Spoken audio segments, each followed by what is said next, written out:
Tipped into deep right. Way back there to the wall. It's over! 7 runs in the bottom of the 9th, and the Aggies come all the way back.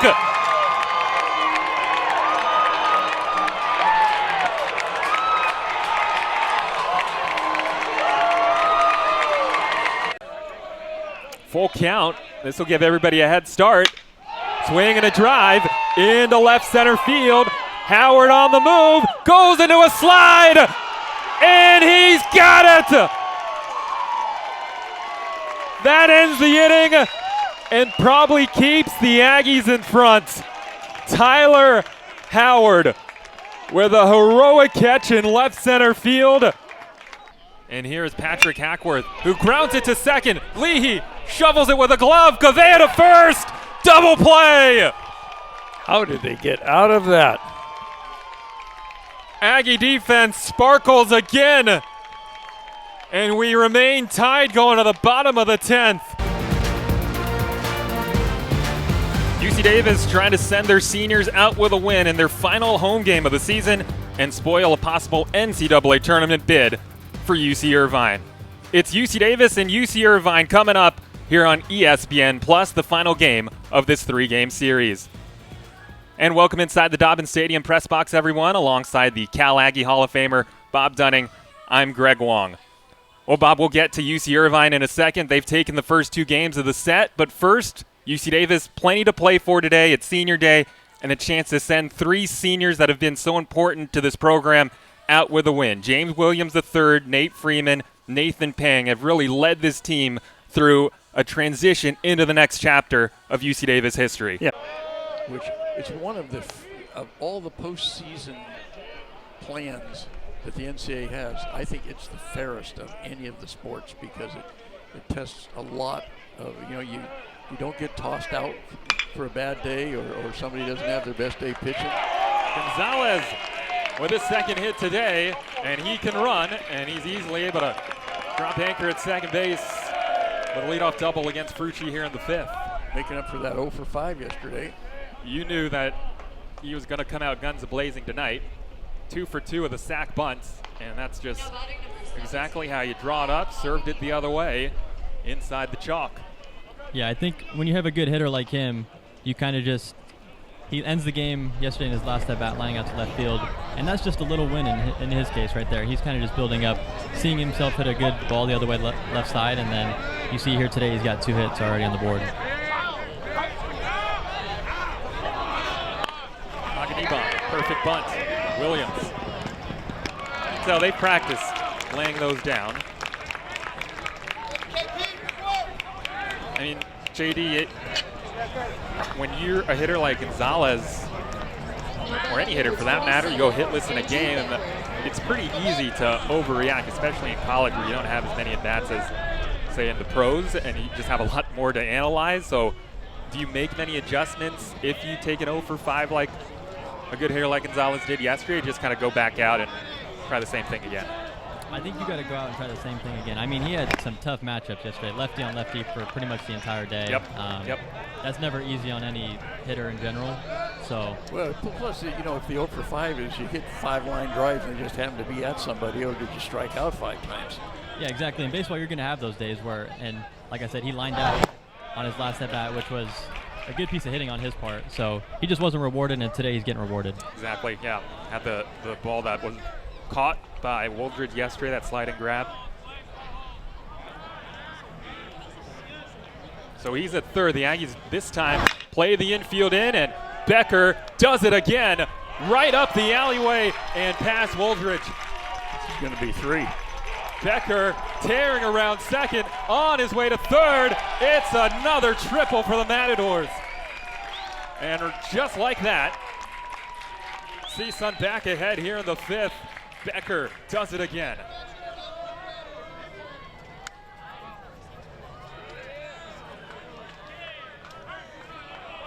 Well, Andrew Becker has had a nice series so far. 2 hits yesterday, and then now a double and a triple. And we saw this yesterday. This guy can move. He looks like he could play middle linebacker, but he is motoring around the bases. Here comes. They're bringing in JD. Zach Thornton out. I Looks think like that's Rowan Barnes coming out the pen right here. And Barnes has had a great year. He's been one of the top Aggie relievers. Frucci done for his freshman year. What a year for Frucci. A lot to build on, but he leaves here with the Aggies down a run after the triple by Andrew Becker.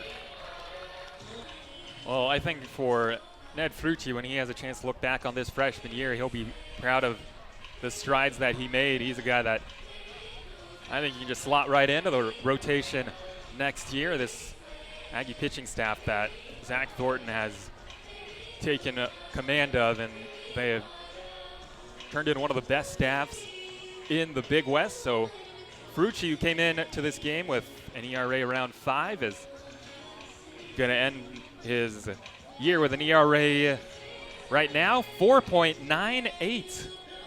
So he's still responsible for Becker, who's at third, after he tripled in the go-ahead run. And here's Rowan Barnes, who, you said it the other day, JD, this guy has been who Zach Thornton, Tommy Nicholson have gone to when they need to get out of jams. The fireman role that Caden Riccomini was so good at.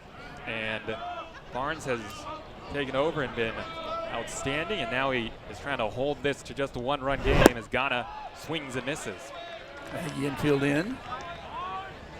Yeah, and to your point, Greg, I think Barnes has kind of just been that guy where they can trust him to throw any pitch in any count right there. He opens with the breaking ball, kind of just gets Ghana guessing on the first pitch. But as you mentioned, infield in here, just hoping for weak contact. And gets ahead 0-2. Left that ball a little elevated, that breaking ball, but Ghana not able to put it in play.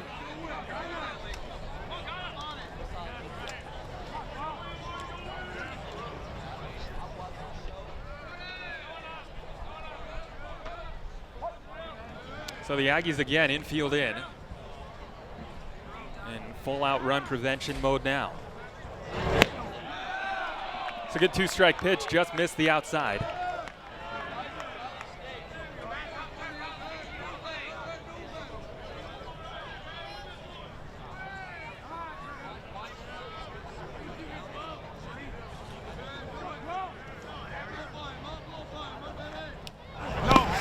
Another good stop by Riley Acosta.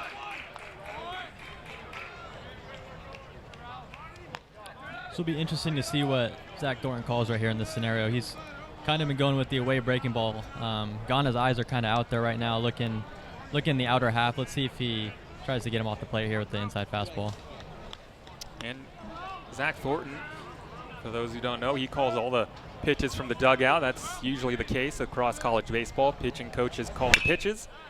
And that slash foul and out of play. He enters the pitch into the pitch comm, and that's relayed into the pitcher and the catcher and everybody else that has the pitch comm devices, which for UC Davis, it's middle infielders.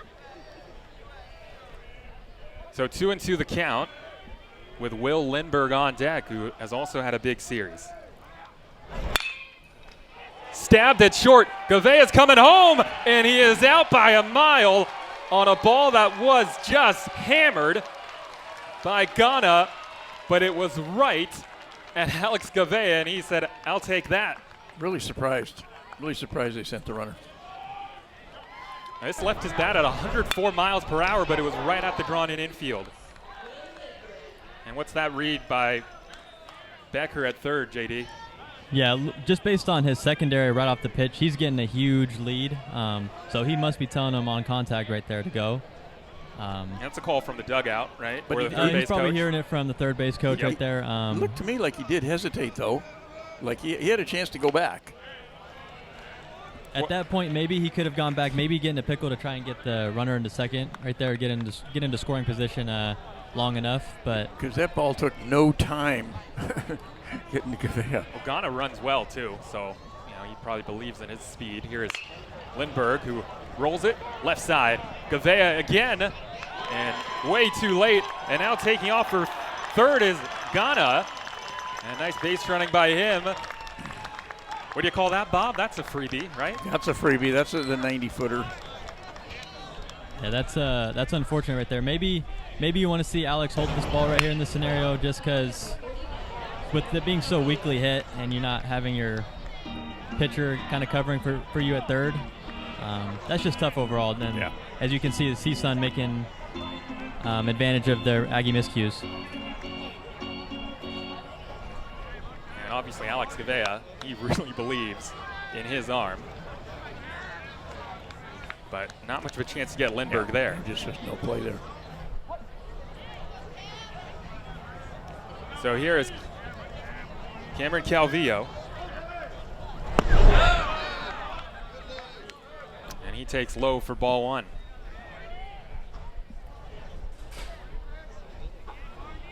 So first and third, 2 away. Barnes trying to keep this a one-run game. Hey, the good news is for Frucci, his run doesn't score. So he's done for the season and got the ERA under 5. Yep. Way to go, Ned. And that's locked in for the rest of his life. That's right. At least he pitches tomorrow, which highly unlikely.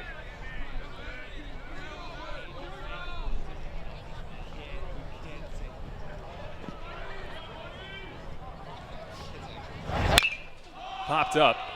Shallow right. It's Lee and it's Howard. Who's going to take charge? It's going to be Ryan Lee. And that will retire the side. Another inning with a lot of ups and downs, but the big up for CSUN, the triple, and Drew Becker, a double and a triple, and it's 3-2. Matadors back ahead.